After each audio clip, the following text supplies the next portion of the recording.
चैत्र नवरात्रों का महापर्व श्रद्धालुओं के स्वागत के लिए सजे मां के सभी मंदिर। बावे वाली माता के दरबार में उमड़ेगा श्रद्धा का सैलाब।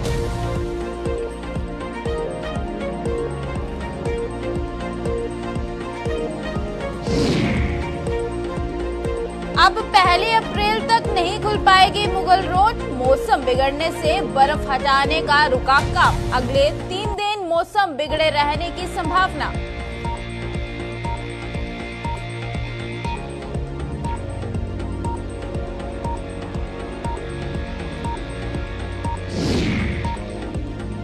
क्रिकेट ट्रायल्स में 15 युवा क्रिकेटरों का हुआ चयन। किश्तवाड़ प्रशासन ने लिया हुनर तराशने का जिम्मा। लड़कों में लड़कियों ने पिच पर दिखाया अपना दमखम।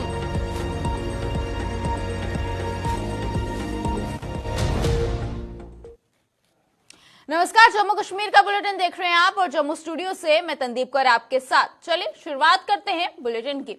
कल यानी बुधवार से शुरू हो रहे चैत्र नवरात्रि के महापर्व को धार्मिक हर्षोल्लास से मनाने के लिए सभी तैयारियां जो है वो पूरी कर चुके हैं और कल शुरू होने वाले नवरात्र महापर्व का समापन 30 मार्च को होगा, जिसके चलते मां के मंदिरों में श्रद्धालुओं के स्वागत के लिए सभी प्रकार के इंतजाम कर लिए गए हैं। बात करें अगर जम्मू के बहुफोर्ट में स्थित प्राचीन बावे वाली माता के मंदिर की, तो यहाँ भी कल से श्रद्धा का सैलाब उमड़ना शुरू हो जाएगा। मंदिर कमेटी ने जहां सभी तैयारियों को अंतिम रूप दे दिया है, वहीं सुरक्षा के लिहाज से भी जम्मू कश्मीर पुलिस जो है वो कमर कस चुकी है।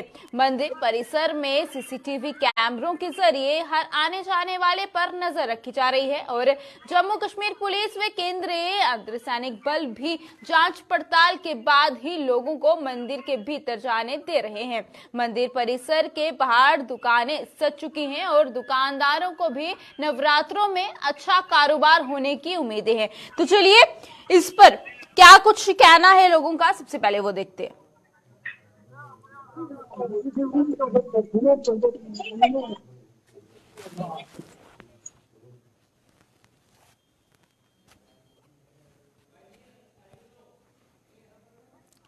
तो चलिए तमाम जानकारी लेते हैं और इस पर किस तरह से तैयारियां चल रही हैं, पूरी जानकारी लेने के लिए हमारे साथ हमारी संवाददाता रितिका हमारे साथ ज्वाइन कर चुकी है। इनसे तमाम जानकारी लेंगे।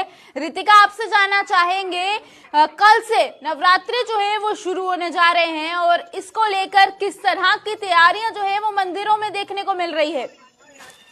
आपको बता देना चाहते हैं कि इस बार नवरात्र फेस्टिवल को खास बनाने की तैयारियां जो है वो पूरे तरीके से की जा रही है। इसमें JMC Jammu Kashmir police, traffic police और साथ ही साथ टूरिज्म डिपार्टमेंट ने मिलजुल के काम किया है और जिसका रिजल्ट भी देखने को मिल रहा है। इसके चलते सबसे पहले सुरक्षा के इंतजाम किए गए हैं। ट्रैफिक जैम ना हो इसके लिए 1 वे ट्रैफिक यहाँ पे बागे से आने वाली तमाम गाड़ियों के लिए कर दी गई है और साथ ही साथ आपको बता दें कि मंदिर परिसर में प्रवेश करने से पहले सुरक्षा की दृष्टि से भी कड़े इंतजाम किए गए, क्योंकि इस बार यातायात ज्यादा आने की उम्मीद है। इसी हिसाब से तमाम इंतजाम किए गए, चाहे वो ट्रैफिक चाहे वो यहाँ पे सुरक्षा की। बिल्कुल रितिका, वहीं पर अगर लोगों की बात करें तो किस तरह का उत्साह जो है वो लोगों में देखने को मिल रहा है। कल से नवरात्रि शुरू हो रहे हैं और काफी भीड़ जो है वो भी हमें मंदिरों में देखने को मिल सकती है। अगर मैं लोगों के उत्साह की बात करूं, यहाँ पे श्रद्धालु भी उत्साहित होकर अलग अलग स्थानों से माता रानी के दर्शन करने के लिए अभी से आना शुरू हो चुके हैं और कल से जो कि नवरात्रों की शुरुआत हो रही है, श्रद्धालुओं में श्रद्धा भावों में देखने को मिलेगा। ये उम्मीद है कि उन्हें भी कुछ फायदा हुआ, क्योंकि इस बार यहाँ पे खास बनाने की तैयारी है। माता रानी की जो संपूर्ण कला यहाँ पे लाइटनिंग के माध्यम से दिखाया जाएगा। यहाँ पे अलग अलग शो भी करवाए जाएंगे जिसमें माता रानी की पूरी कथा को दिखाया जाएगा। यानी कि इस बार नवरात्रों को खास बनाने की पूरी तैयारी की गई है। तो बिल्कुल कुछ अलग जो है इस बार रितिका वो देखने को मिल सकता है नवरात्रों में। जी बिल्कुल, आपको बता दें कि माता रानी के दर्शनों के साथ साथ ही भंडारा खाने को यहाँ पे तमाम श्रद्धालुओं को मिलेगा और उसके साथ ही माता रानी की जो यहाँ पे संपूर्ण कथा दिखाने के अरेंजमेंट किए गए हैं, उसके माध्यम से ही तमाम लोगों को ये जानने को मिलेगा कि माता रानी का आशीर्वाद किस प्रकार से भक्तों तक पहुँचा था। माता रानी की स्थापना क्यों की गई थी, आखिरकार क्या कुछ इतिहास है, पूरी जानकारी कहीं ना कहीं तमाम लोगों को दी जाएगी। बिल्कुल रितिका, दुकानदारों के हवाले से भी बात करेंगे क्योंकि पहले भी काफी निराशा जो है वो देखने को मिली है, तो इस बार उन्हें किस तरह की उम्मीदें हैं? आपको बता दें कि दुकानदारों की अगर हम बात करें, श्रद्धालुओं के लिए उन्होंने प्रसाद बनाने से लेके मंदिर में फूल चढ़ाने तक की व्यवस्था कर रखी है और साथ ही साथ जितने भी श्रद्धालु मंदिर में जाते हैं उनके जूतों को सही ढंग से रखने का प्रावधान, उनके सामान को सुरक्षित रखने का प्रावधान भी यहाँ पे पूरे तरीके से किया गया है। लॉकअप की व्यवस्था भी यहाँ पे की गई है और कहीं ना कहीं दुकानदारों को भी उम्मीद है कि जो नुकसान उन्हें एक लंबे अरसे से हो रहा था, शायद अब जाके कहीं ना कहीं माता रानी के आशीर्वाद से उन्हें एक अच्छी अर्निंग होगी, उनके आय के साधन जो है वो पूरे तरीके से हो पाएंगे। रितिका, एक चीज और जानना चाहेंगे, अक्सर जब भी बावे वाली माता की तरफ रुख करते हैं तो वहां पर अक्सर हमें ये देखने को मिलता है कि बंदरों का आतंक वहां पर काफी ज्यादा रहता है, तो उसको लेकर क्या कुछ व्यवस्था प्रशासन की तरफ से देखने को मिलेगी?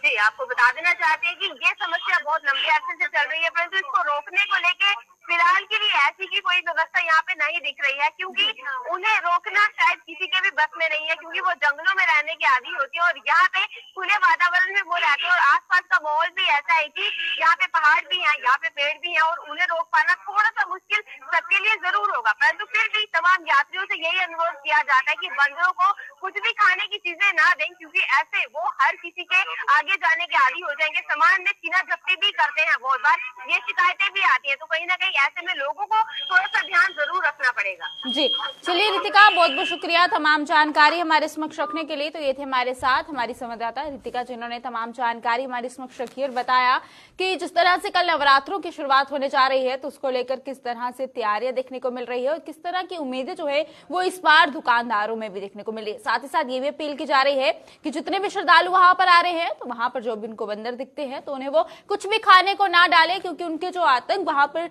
हर बार देखने को मिलता है कहीं ना कहीं उसमें कमी जरूर हो। ऐतिहासिक मुगल रोड के 1 अप्रैल से यातायात के लिए खुलने की संभावना अब लगभग खत्म हो चुकी है। भारी बर्फबारी के कारण मुगल रोड को यातायात के लिए खोलने की कोशिश पर पानी फिर चुका है। मुगल रोड पर दोबारा करीब 1 फुट बर्फबारी जो है वो हुई है और मौसम विभाग ने अगले 3 दिनों तक मौसम बिगड़े रहने की भविष्यवाणी भी की है। मौजूदा समय में क्या सूरत हाल है वहां, इस पर पूरी जानकारी जो है वो भी हम लेंगे। इस पर हमारे साथ सुरनकोट से हमारे संवाददाता जो है वो ज्वाइन करेंगे और उनसे हम तमाम जानकारी लेंगे कि इस वक्त क्या कुछ सूरत हाल है और जिस तरह से बर्फबारी एक बार दोबारा वहां पर देखने को मिली है और लगभग 1 फुट के करीब जो है वहां पर बर्फबारी हुई है और इस बीच में क्या अभी भी लगातार साथ साथ काम जो है वो बर्फ हटाने का चल रहा है या फिलहाल रोक दिया गया है, इस पर पूरी जानकारी लेते हैं। बातचीत करने के लिए हमारे संवाददाता आकाश मलिक हमारे साथ ज्वाइन कर चुके हैं, इनसे तमाम जानकारी लेंगे। आकाश, आपसे जानना चाहेंगे, जिस तरह से लगातार हम ये देख रहे थे कि पूरा प्रयास किया जा रहा था मुगल रोड को खोलने के लिए, बर्फ जो है वो हटाई जा रही थी, लेकिन जिस तरह से फिर से बर्फबारी वहां पर देखने को मिली, 1-1 फुट वहां पर बर्फबारी हुई है, तो अब का क्या कुछ सूरत हाल है? क्या अभी भी साथ साथ बर्फ हटाने का काम जारी है या अभी रोक दिया गया है? जी मैम, जी दीप, मैं बताता चलूं कि मुगल शाहरा जो पीर पंजाल को जोड़ने वाली एक मशहूर मुगल शाहरा है, जो इस पे जो है काफी देर से जो है मुगल रोड डिपार्टमेंट की तरफ से जो है स्नो क्लियरेंस का काम जारी था। कल की बात करें या परसों की बात करें, खराब मौसम की वजह से 1-1 फीट जो है दोबारा से इस पे जो है स्नोफॉल हुई है और कुछ ऑफिशियल से भी हमारी बात हुई है। उनका कहना है कि अगर मौसम ने आने वाले वक्त में साथ दिया तो इसको दोबारा काम इसको शुरू किया जाएगा। आज की बात करें तो आज जो इनका काम जो है बिल्कुल बंद है, काम इसको स्टॉप किया गया है। AWE मैकेनिकल से अभी भी हमारी बात हुई है, उनका कहना है कि जब तक मौसम साफ नहीं होता तो इस काम को दोबारा शुरू नहीं किया जाएगा। जी तंदीप, तो क्या लगता है कितने दिन तक इस तरह से बर्फबारी देखने को मिल रही है और अब कितना समय लगेगा मुगल रोड को खोलने में? जी, सवाल से बात करें, मैंने जैसे पहले भी बताया कि 3 दिन के लिए आगे भी मौसम विभाग ने बताया कि मौसम जो है काफी खराब रहे और आने वाले दिनों में जो है बर्फबारी भी हो सकती है। और इस वक्त जो है ऑफिशियल्स की तरफ से यही कहा जाता है कि अगर मौसम ने साथ दिया, जैसे पहले कहा गया था कि 1st वीक ऑफ अप्रैल 1 तारीख को जो है इसको खोलेंगे, लेकिन अब ऐसा नहीं हो सकता। अभी कुछ बताया नहीं जा सकता। मौसम साफ रहेगा तो इसको 4 या 5 दिन में पीरगली के साथ टच करेंगे। जी, तो वहीं पर हम लोगों के हवाले से बात करना चाहेंगे, क्योंकि हर साल जो है ये देखने को मिलता है, कोई नई बात नहीं है, लेकिन इस हवाले से अगर इस बार पूरी कोशिश थी कि समय से पहले मुगल रोड को खोल दिया जाए, तो कहीं ना कहीं एक उम्मीद जो है वो भी लोगों में वहां पर देखने को मिली कि अब उन्हें कश्मीर का रुख करना हो तो उन्हें लंबे रास्ते से गुजरने की जरूरत नहीं है, वो मुगल रोड के जरिए भी जा सकते हैं। तो उनके हवाले से क्या कुछ अब किस तरह का उनका क्या कहना? जी दीदी, मैं आपको बताता चलूँ, ये रजौरी पुंछ के जो लोग हैं, इनको जो है चाहे मेडिकल फैसिलिटी हो, चाहे आने वाले वक्त में कुछ लोगों से हमारी भी बात हुई है, उनका कहना है आने वाले वक्त में रमजान का महीना 3 या 2 दिन बाद शुरू होगा, उसमें जो हमें सब्जी फरोश हो, चाहे हमें कोई बेकरी का सामान हो, यहाँ कश्मीर से जो है यहाँ पास होता, रोड खुली रहती थी और मिल जाता। लेकिन आज जो है इस रोड बंद है। उन्हें सरकार से अपील की है कि यहाँ पे कई बार कहा गया कि यहाँ पे टनल बिठाया जाएगा और टनल के लिए की बात की है, और कि डीपीआर भी काफी देर से इसका बना के भेज दिया गया, और कुछ ऑफिसर से भी इस हवाले से हमारी बात हुई थी। उनका ये कहना है कि आने वाले कुछ महीनों के बाद, उन्होंने तो ये कहा है ऑफिशियल्स ने कि अप्रैल में इस टनल का काम शुरू किया जाएगा, लेकिन जिस तरह से स्नो क्लियरेंस का काम चल रहा है, लेकिन उस हवाले से कि अभी तक जो है टनल का काम भी नहीं शुरू हुआ है। तो हम ये कह सकते हैं कि अभी भी कछुआ की चाल जो है वो वहां पर देखने को मिल रही है टनल के काम को लेकर।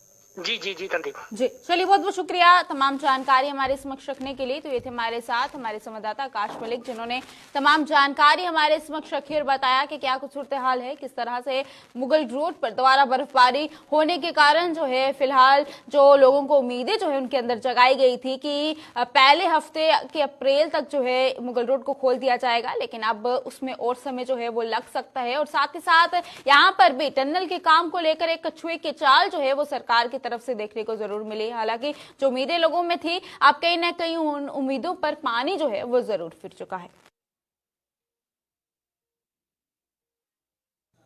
किश्तवाड़ में मिशन यूथ के तहत हुए क्रिकेट ट्रायल्स में 15 युवा क्रिकेटरों का चयन किया गया है।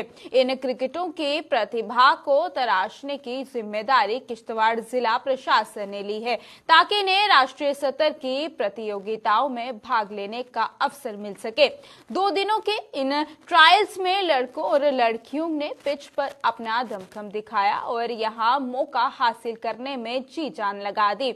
इस खबर पर पूरी जानकारी जो है वो हमें दे रहे हैं किश्तवाड़ से हमारे संवाददाता अजय शान, जिनसे हम तमाम जानकारी लेंगे कि किस तरह से वहां पर ये जो ट्रायल्स चल रहे हैं और किस तरह का उत्साह जो है वहां के युवाओं और युवतियों में देखने को मिल रहा है, और क्या कुछ आगे जो है इस पर तमाम जानकारी है। तो बातचीत करते हैं, अजय शान हमारे साथ ज्वाइन किए हुए हैं। अजय, आपसे जानना चाहेंगे जिस तरह से ये ट्रायल्स वहां पर देखने को मिले, और हम ये जानना चाहेंगे कि जितने भी युवा हैं और युवतियां हैं, किस तरह की खुशी जो है इन ट्रायल्स को लेकर उनमें देखने को मिल रही है।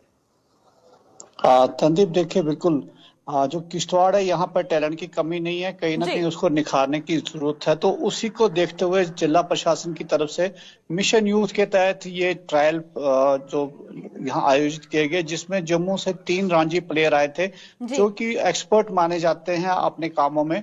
तो इसका मकसद यही था कि जो लोकल यूथ है, जो लड़के हैं लड़कियां हैं डिफरेंट कैटेगरीज में, चाहे अंडर 17 हो, अंडर 14 हो, तो उनकी को एक ट्रायल लिए जाएं, और जो अच्छे बच्चे हैं जिनको और निखारने की जरूरत है, उनको सिलेक्ट करके बाहर जो जम्मू या दूसरी जगहों पर जो प्राइवेट एकेडमीज है क्रिकेट की, वहां पर भेजा जाए। जो बताया जा रहा है कि ये जो प्रशिक्षण होगा ये निःशुल्क दिया जाएगा, कोई चार्जेस नहीं होंगे इस पे। तो कहीं ना कहीं बड़ा कदम है, जिसको लेके स्थानीय बच्चे बच्चियां काफी उत्साहित हैं। और हमने देखा कि एक बड़ी भीड़, सैकड़ों बच्चे, बच्चियां हों या बच्चे हों, वो चौगान ग्राउंड में पहुंचे हुए थे। हालांकि बारिश थी, सर्द मौसम है, लेकिन इसके बावजूद उनका उत्साह कम नहीं था, क्योंकि वो अपने भविष्य को लेके काफी कहीं ना कहीं उत्साहित नजर आ रहे थे। जो डीसी किश्तवाड़ की अगुवाई में ये कदम उठाए गए हैं, लोगों में भी काफी इसमें सराहना की जा रही है और उम्मीद जताई जा रही है कि जो यहाँ का टैलेंट है, जो यहाँ का खजाना है, कहीं ना कहीं छुपा हुआ था, उसको वो मुकाम जरूर मिलेगा जिसका वो हकदार है। बिल्कुल, वहीं पर जिस तरह से आपने बताया कि टैलेंट की वहां पर बिल्कुल भी कमी नहीं है, बस उन्हें बाहर निकालने की जरूरत है, बच्चों को एक प्लेटफॉर्म की जरूरत है। और उसी की तरह ना ये भी जानना चाहेंगे, जिस तरह से इस बार का यहाँ पर ट्रायल्स करवाए गए, तो क्या कुछ कहना है कि आगे भी इस तरह के ट्रायल्स वहां पर चलते रहे, ताकि जो बच्चे हैं उन्हें एक प्लेटफॉर्म मिल सके?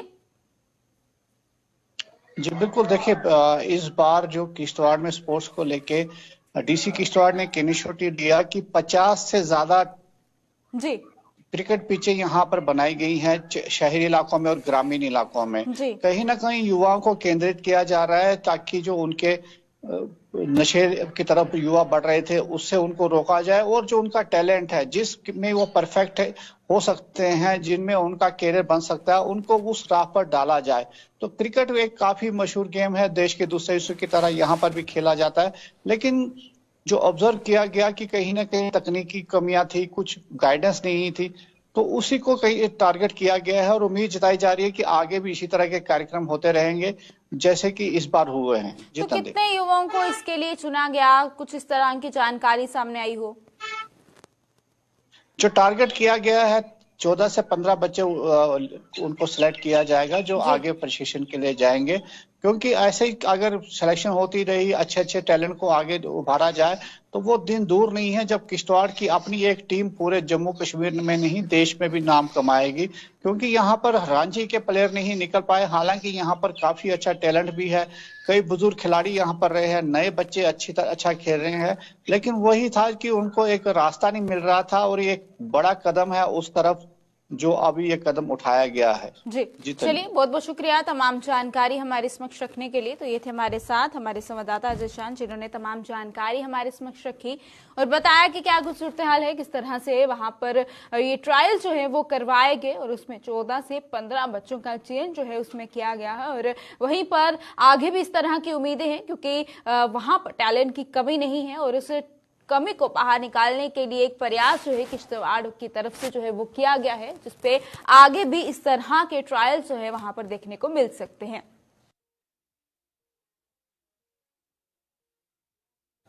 बिजली के भारी भरकम बिलों से लोगों का गुस्सा 7वें आसमान पर पहुंच चुका है। कठुआ के नगरीय इलाके में लोगों को भी कुछ ऐसा ही हालातों से गुजरना पड़ रहा है, जिनके होश बिजली के इन बिलों ने फख्ता कर दिए हैं। और लोगों का आरोप है कि ये बिल सरासर गलत है और बिजली विभाग बेवजह उन्हें प्रतिबंधित कर रही है। इस पूरी खबर पर और जानकारी के लिए कठुआ से हमारे साथ जुड़ चुके हैं हमारे संवाददाता रंजीत मेहता, जिनसे हम तमाम जानकारी लेंगे और जानेंगे कि किस तरह से वहां पर बिजली के बिल जो है वो सामने आ रहे हैं और लोग जो है इसको लेकर परेशान हो चुके हैं। और ये भी आरोप लगाया जा रहा है कि बिजली के बिल्स जो है बिल्कुल गलत हैं, ये सही नहीं है, सरासर गलत बिल्स जो हैं वो हमें थमा दिए गए हैं। और क्या कुछ इस पर लोगों का कहना है, क्यों इस तरह की आशंका जो है वो लोगों को लग रही है, इस पर पूरी जानकारी के लिए रंजीव मेहता हमारे साथ ज्वाइन कर चुके हैं, इनसे तमाम जानकारी लेते हैं।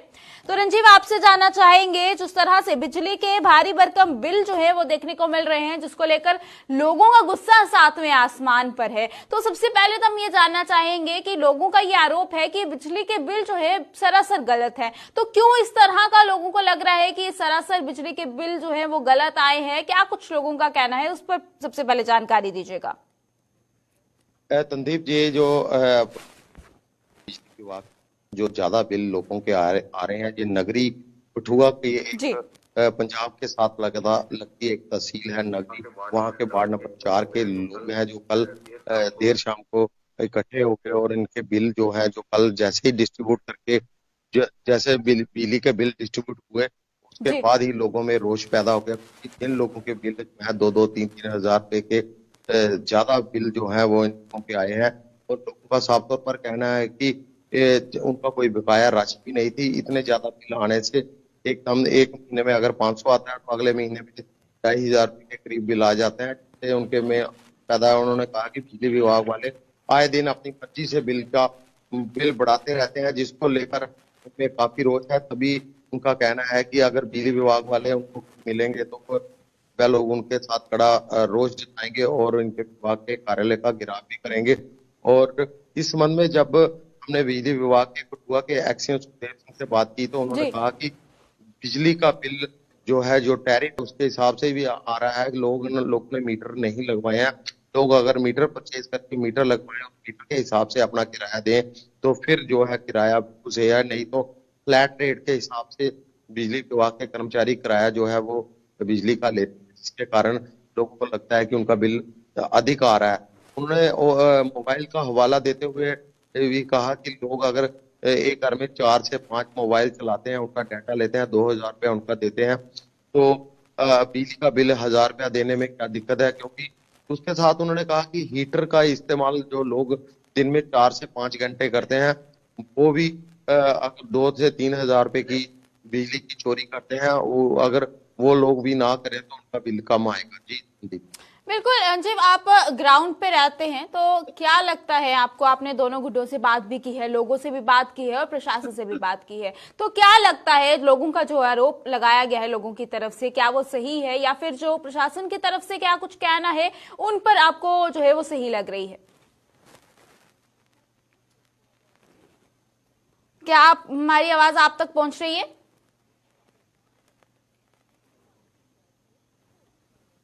लगता है हमारे नेटवर्क ना होने के कारण जो है हमारी आवाज उन तक नहीं पहुंच पा रही है। हम फिर से कोशिश करेंगे कि उनसे वार्तालाप जो है वो कर सके। और बिजली के बिल की परेशानी जो है वो देखने को वहां पर लोगों को मिल रही है और किस तरह से लोगों का गुस्सा जो है वो 7वें आसमान पर है और वो ग्राउंड पर है। जिस तरह से लोगों की तरफ से भी आरोप लगाया गया है और वहां से अगर देखा जाए तो प्रशासन से भी साफ तौर का ये कहना है कि लोगों ने जो है वहां पर अभी मीटर सही लगाए हैं, जिसको लेकर जो बिजली के बिल सामने आ रहे हैं वो बिल्कुल सही है। तो इस पर कौन सही है और जो आरोप लगाए गए हैं वो किस हद तक सही है, इस पर जानकारी जो है वो लेना बहुत ज्यादा जरूरी भी है। और ये गुस्सा जो है लगातार बढ़ते ही जा रहा है। और आपको ये बता दें कि जो गुस्सा है ये बिजली की जो परेशानी देखने को मिल रही है, यानी कि भारी भरकम बिलों को लेकर जो लोगों में गुस्सा है, ये पूरा मामला जो है कठुआ से सामने आ रहा है और वहां पर ही इस तरह की परेशानी लोगों को आ रही है। सिर्फ 1 या 2 घर नहीं है, बहुत सारे ऐसे घर हैं जहां पर लोगों को इस तरह की परेशानी का सामना करना पड़ रहा है।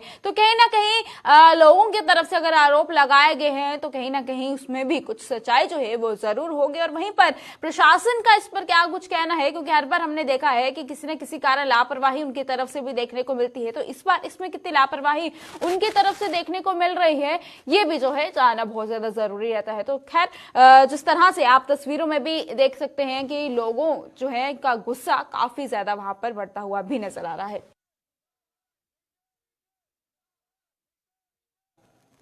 पुरानी पेंशन स्कीम को बहाल करने की मांग को लेकर आज देश भर में सरकारी मुलाजिमों द्वारा प्रदर्शन किए गए। National joint council of action के बैनर तले जम्मू में भी सरकारी मुलाजिमों ने आज प्रदर्शन कर नई पेंशन स्कीम को रद्द करने और पुरानी पेंशन स्कीम को जल्द बहाल करने की मांग जो है वो जोरों शोरों से उठा दी है। इन मुलाजिमों ने बताया कि इस मांग को लेकर हर महीने देश भर में प्रदर्शन किए जा रहे हैं और आने वाले समय में भी ये सिलसिला तब तक जारी रहेगा जब तक पुरानी पेंशन स्कीम को बहाल नहीं किया जाता।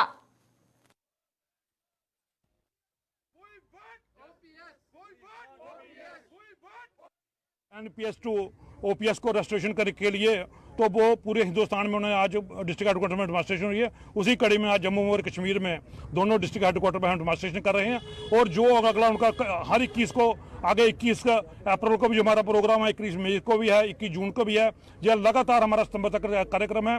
और जब तक जो हमें एनजी से ये जो पूरे भारतवर्ष का एक पूरा संगठन है जिसमें रेलवे, पोस्टल, जितनी सेंटर की यूनियन, स्टेट की यूनियंस हैं, सारी इन्वॉल्व हैं, बहुत बड़ा मंच है। और जब तक जो एनपीएस जो है स्क्रैप नहीं होती और ओपीएस बहाल नहीं होती, जो शिव गोपाल मिश्र जो हमारे नेशनल कन्वीनर है, जो उनकी डायरेक्शन होगी उसके बाद को फॉलो किया जाएगा। और जब तक जो इम्प्लीमेंट होगी, जो संघर्ष जो है वो जारी रहेगा। हम आपके माध्यम से ये सरकार तक बताना चाहते हैं कि जो पुरानी पेंशन एकमात्र डिमांड हमारी है और जम्मू कश्मीर में भी एक हिस्सा है उसका। 2010 में यहाँ न्यू पेंशन को इंट्रोड्यूस किया गया और पुरानी पेंशन को खत्म किया गया। हम सरकार को ये बताना चाहते हैं कि जम्मू कश्मीर के एम्प्लॉयज जो अभी लाख के करीब हैं, जो एनपीएस में काम कर रहे हैं, ये बाकी स्टेट्स में जिस तरह पुराना पेंशन जो है वहाँ पे दोबारा से वजूद में आ रहा है और जम्मू कश्मीर के जो एनपीएस के कर्मी हैं वो भी यहाँ पुरानी पेंशन की डिमांड करते हैं। अभी हम लोग जम्मू कश्मीर में काफ़ी जो है प्रोग्राम कर चुके हैं और आज जो ये प्रोग्राम नेशनल सतह पे है उसकी पूरी क़यादत जो है एनसीजे के यहाँ मेंबर्स कर रहे हैं।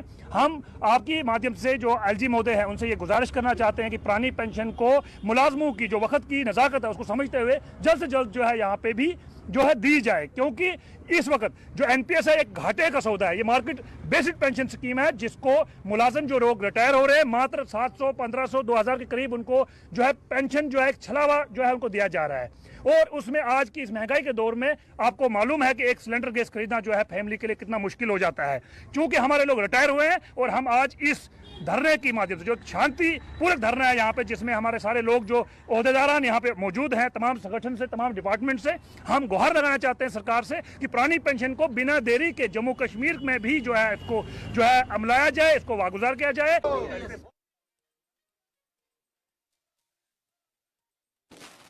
जम्मू कश्मीर की इस बुलेटिन में फिलहाल इतना ही। इसी के साथ मुझे दीजिएगा इजाजत। नमस्कार।